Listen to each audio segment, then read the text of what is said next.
debating on whether humans are becoming dependent on social media to the detriment of their physical and psychological health. Standing on the affirmative side, we have Bela Agatha Dilemmas and Olivia Ortiz. And on the opposition, we have Frederick Arago and Natalie Sakar. So let's start off with the affirmative side. Bela, take a stand. Hello, my name is Bela once again, and I stand on the affirmative side, which declares the point that humans are being too dependent on social media as well as digital media to the determinant of our physical and mental. I'll be discussing 4 points that are being on the rise right now. Number 1 is a sedentary lifestyle. A sedentary lifestyle which is leading us into less physical activity because of the doom scrolling online, sitting down for long hours, just laying on your bed for long hours. This leads to less physical activity within our bodies and around people. So the fact that this is on the rise right now is a bit concerning because it's mostly affecting the younger people, the adolescents. And according to studies, it is more on teenagers as well as elementary students for some reason because of the lack of physical activities compared to the days before when they were younger. When the older generation was younger, they would go outside and play, but nowadays the kids and the teens will stay at home, play the video games, go on social media and use that as their entertainment. So secondly, I will also discuss the second point, which is eye strain and body pain. So I will be mainly focusing on body pain, on the physical effects of social media and digital media, and Aliyah will be discussing about the mental effects of social media. So physical pain, for example, like tech neck. Tech neck is a term used when people are looking down. If you look around you, you will see a lot of people on their phones with their necks down, with their spines like this, slouched. So this leads to back pain, and actually it also leads to scoliosis, which is also on a rise right now. At first it was a genetic disorder, but now it became a disorder that results from sitting down for a long time, results from laying down for a long time, because people do not realize that they are in this position while using their phones or other technology. So that is one point of that. And then eye strain, staring at the screen for too long, scrolling for too long, even scrolling in midnight with the lights closed and only your phone, scrolling on social media with the lights really high on your phone, but the lights are low.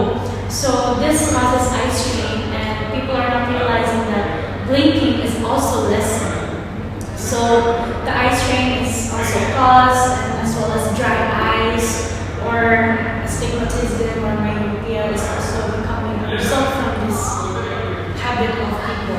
And then finally, the promotion of body eating disorders online. So some obesity is also becoming on a rise because of the reason that when people are sitting down or watching movies or watching reels or watching videos and TikToks, they are unknowingly eating. So it will lead to excessive eating, maybe even stress eating, because it is also an outlet for stress relief, watching videos, watching movies on their phones or social media. So this leads to obesity without any realization. So that concludes all the physical effects of social media. Okay. Thank you, Bela.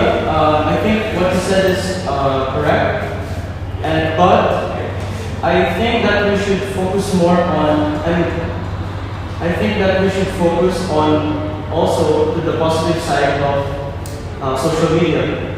I believe that it's not only the negative effects that we should look on, but also the benefits of it. So personally, I experienced some of the things that you said, but mentally, social media has been spreading awareness for us. An example of this is an app called BetterHelp. It is an app where we can reach out to professionals so that they can help us with our struggles, especially as students. And I believe that platforms such as TikToks, YouTube, and Instagram, it gives us a platform for us to speak out and give us a community that we can reach out on when in times of need. And physically, I think that social media has been really encouraging to us, especially with trends such as hashtag 30-day workout in Twitter or the 10K step challenge. That motivates us to really work on ourselves and stay active. Furthermore, during pandemic, from the study of Aras et al., they stated that more than 90% of Pakistanis has been using Facebook and WhatsApp to gain information from the pandemic on how they can manage and how they can gain insights on the pandemic, which statistically helped them go through the second wave of the pandemic. In conclusion, we should not really focus on the negative effects, but we should also look on the positive effects, which is giving awareness to people, especially us students, and yeah, that's it for my my arguments. Thank you, Fred, for the argument that you had on the opposition. However, I think differently. I am affirmative that social media does affect us negatively. Now, I myself am an avid social media fan, so I am not hating on the app here, but I firmly believe that it does have negative effects, specifically in our mental health. So I have 2 points. Let's start with BDD, or more commonly known as body dysmorphic disorder. Now, body dysmorphic disorder is the unhealthy obsession we have with your perceived flaws. Now, I'm emphasizing the word perceived because you know the phrase, beauty is in the eye of the beholder. So, how would you feel if the post you made only gained 2 likes while a photo of a voluptuous person gained more likes? See, that would have made you feel inferior because you see that, oh, this is what people like. Oh, her body shape is nice. How come I don't look the same? How come I can't achieve that? It gives people the mental health issue that we call as body dysmorphia. Now, body dysmorphia can be accompanied by depression, anxiety, eating disorders. Have you heard of bulimia, anorexia? See, people who have body image issues, they tend to spiral down because in social media, what they show is only the perfect facade of their life. And when you show that, and would you post a picture of yourself living in the streets, struggling? Of course not, because when you post in social media, you want it to be the perfect version of yourself.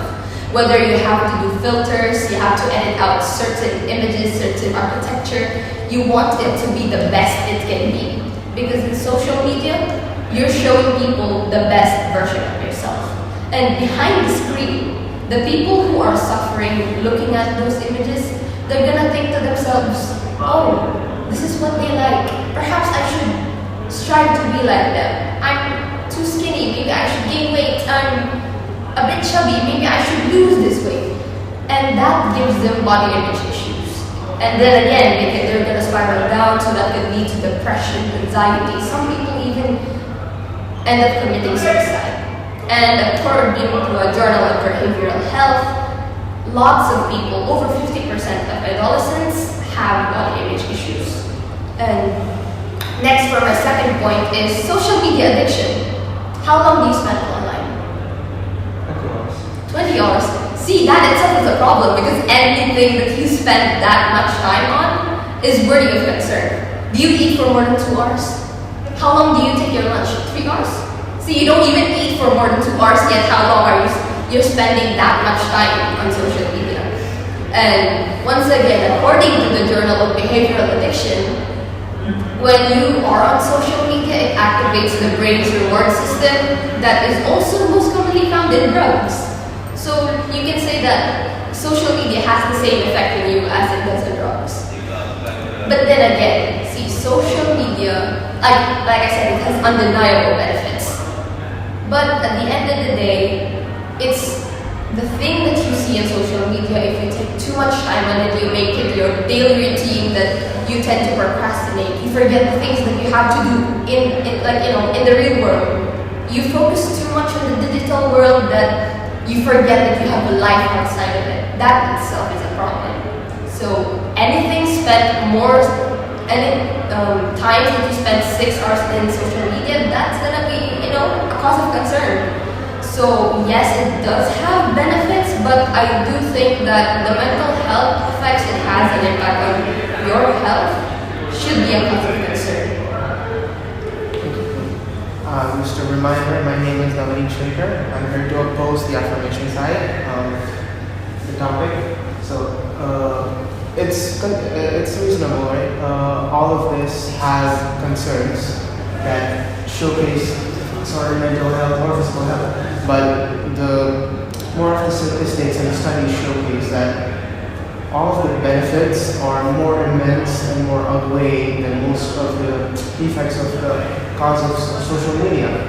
For instance, the community outreaches where people find others they can connect to or talk to through the vast network of the social media. If it didn't exist, there are friends that would have never met, people that would have never known each other, people would never fall in love with each other, nobody would have never known each other. So to say, it disrupts mental health to a point where people have, like you said, body dysmorphia, it's true, right? And you also said people living in the streets wouldn't film themselves, but they do. See, certain people who live in the streets film themselves to show how they live, how their lifestyle is. Because of that, they've made better of themselves, they've gotten out of the streets, better home style. That would have existed if social media and the internet didn't help them get to places where they need to. So, opposing it would mean that a lot of people would have lost their lives, wouldn't reach places they needed to. And like my friend here said, the connectivity social media had in the COVID-19 pandemic caused so people who found communities they could connect to, feel at least close to where they were left and stuck in their homes. And what was to say? Overall, to say social media creates a platform where everybody has a regional understanding of each other that generates a well-being, a community that understands most of them. Some people don't want to be with the physical entanglement of another person. So social media helps them to connect to people they need to, like for mental health reasons. Some people don't like being other than germaphobic people or people with, I forgot the name. There's a phobia that makes you afraid of everything in the world. So people stuck inside their homes need a way to reach others. So they've met family members, doctors, everyone through their home, accessible. And without social media, they would just live their life in isolation. That would have stopped all forms of their connection to the outside world. More or less to say, social media creates this sort of platform that helps connect everyone to a point where it generates a lifestyle that people can feel wanted, and people have this idea of they have the power that they never did before. It creates a Sense of community. Yeah, sense of community that they would have never had otherwise. Yes, connecting with people in real life works, and connecting with others through social media lets them display a side of them that they couldn't have physically. Speak their mind without, say, someone arguing in a sense of getting too violent almost. So, people have more confidence online. That's something that only occurs when they are safe of their happiness, I would say. Yeah. See, overall, it's like most of social media comes with regulation or a disclaimer that displays you use it at your own volition, right? So the more you use it or the less you use it, all depends on how you plan to understand social media's ethics and usefulness. So social media overall it creates a platform where people can be themselves, connect to others, and find and instigate knowledge that overall they wouldn't have if they were alone. Say, for example, you know that, like I said, you said again that you can use social media of your own volition. What about those people who has no guidance? See, if left alone on social media, especially younger children, we have the generation Alpha right now, which is very rampant in social media. How would you prevent them from encountering the dangers of social media? Say, for example, you said that social media can be a place of connections, but what if they're connecting the wrong people? Cyberbullying, for example, take people talking to strangers. You know how people are, right? They tend to make dumb decisions in the spur of the moment. But then again, without proper guidance, how are you going to keep them safe? So that's where I said, right? All social media comes with a disclaimer. You use it on your own volition. Now, in case of children, it's up to the parents or the guardian to watch over them, give them screen time, regulate their screen time, their use of devices, technology, to understand their own sense of internet. See, some people, Without guidance. without guidance, get to a point where you can't control them anymore. They're too violent or because they believe they have that overconfidence of that nobody can do anything because they're online. Those people are a bit too far. You can't really save them. It's better you start off with the guidance than you get to a point and then realize they needed guidance. You can't start in between. You have to always begin with an idea of what you need to do to understand it now. See, so that's where the problem arises, because according to the research, there's also behavioral problems that are arising. Even though you say that people are, it depends on people, especially the kids or the younger people, if they do not have guidance from the parents or not. Because to be honest, young people are adventurous, let's say. They are curious. So social media is a pathway for them to be exposed to things that they are not supposed to be exposed to. And this can also be violent. This can be sexual, sorry for the word, but it's true. Porn addicts are on the rise as well because of the exposure at such a young age. You said that social media has a disclaimer, but then again, it's so easy to fake an identity online and say, I'm 18 plus. Even though they have guidance, even though they have screen time, they will always find a way to answer the questions that they're curious about. But then again, they're not going to be curious about it if they do not see a post about it online. So that's the problem. Behaviors are also being deteriorating. They're being deteriorating because of this exposure that they find online. It can all, do you know the term brain rot? If you see any kid you encounter, they're all the same. They do not have different personalities. Some may be quieter than the others, but they all have the same mindset. They have the same behavior. They have the same humor. The same mindset that they find online. Exactly. The creativity of the children that they're supposed to be developing at their age, they are all being the same like robots. So this brain rot is also a cause of that. Because see, skippity toilet. What's that sense? What is that? Come on. Tell me what senses are those? It's nonsense. So that concludes, the behavioral aspect issues of social media. Yeah, those are true, but you can't really but what about all of those motivational things?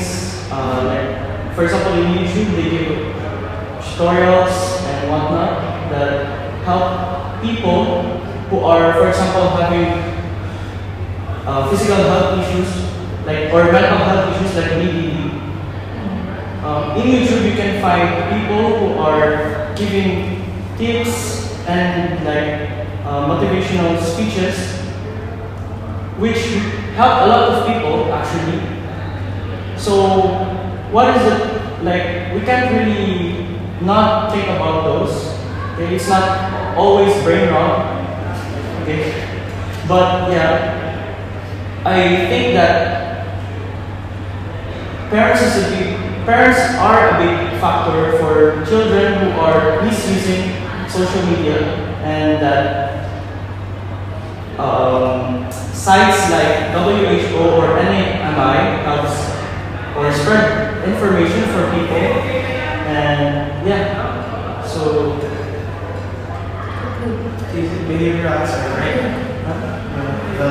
The most devices nowadays come with the parental guidance for the option so they can block or stop any unwanted activities. So to conclude on the topic, is to say technology isn't just a tool for entertainment or a source of just a power source that you can just use whenever you want or abuse as to your needs. It always comes with, like you said, disclaimers, regulations. The main goal is to regulate the use of technology so that it goes to a sort of positive force, nothing that detriments or discriminates, deteriorates humans, more as to help them evolve into a better person. I agree with you. Yes, usage is also the key for less exposure online. But of course, we cannot get rid of the fact that it does determine our physical and mental health at some point. So of course, there are also dangers and also the positive sides. Again, it all relies on how you use social media and what you're exposed to. So there are also, I agree that there are pros and cons of social media. There are the goods and the bads, but we can enjoy the benefit of social media as well as digital media for the betterment of our health, as well as limiting the bad things that are determining our health. So yes, like again, in the phrase where there is light, there is darkness. So like she said, there are pros and cons in the use of social media. So I guess at the end of the day, you have to use social media wisely, and it is entirely up to the person.